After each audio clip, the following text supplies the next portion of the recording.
सिंधी भाषा दिवस हर साल 10 अप्रैल को मनाया जाता है। यह दिन सिंधी भाषा, साहित्य और संस्कृति को सम्मान देने के लिए मनाया जाता है। यह दिन महान सिंधी विद्वान और लेखक अमरलाल पहुत की जयंती के रूप में भी मनाया जाता है, जिन्होंने सिंधी भाषा के संरक्षण और प्रचार के लिए बड़ा योगदान दिया। सिंधी भाषा का इतिहास। सिंधी भाषा दुनिया की बहुत प्राचीन भाषाओं में से एक मानी जाती है।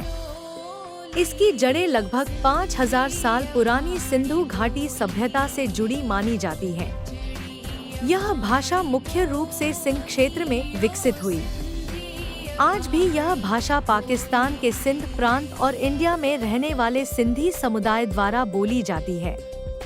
भारत में सिंधी भाषा को मान्यता भारत की आज़ादी और पार्टीशन ऑफ इंडिया 1947 के बाद बहुत सारे सिंधी परिवार भारत के अलग अलग शहरों में आकर बस गए। लेकिन उस समय भारत में सिंधी भाषा को आधिकारिक भाषा का दर्जा नहीं मिला था।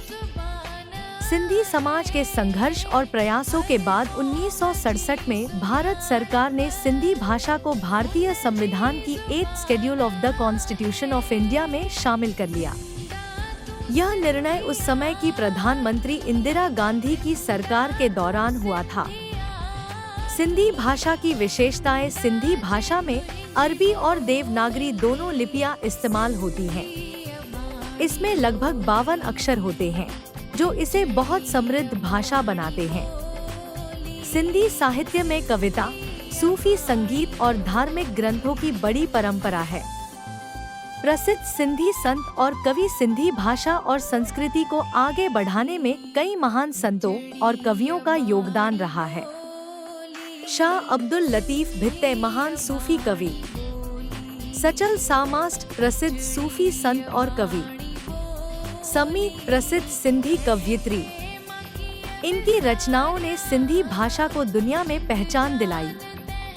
आज सिंधी भाषा दुनिया के कई देशों में बोली जाती है। India, Pakistan, United Arab Emirates, United states, United kingdom. जहां जहां सिंधी समाज रहता है, वहां यह भाषा और संस्कृति जीवित है। इस दिन सिंधी समाज कई कार्यक्रम आयोजित करता है।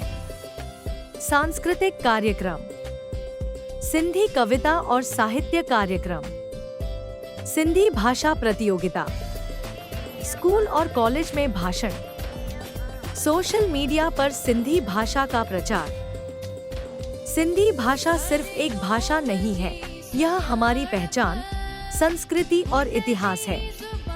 आओ मिलकर इसे आने वाली पीढ़ियों तक पहुंचाएं। जय झूलेलाल, जय सिंधी भाषा।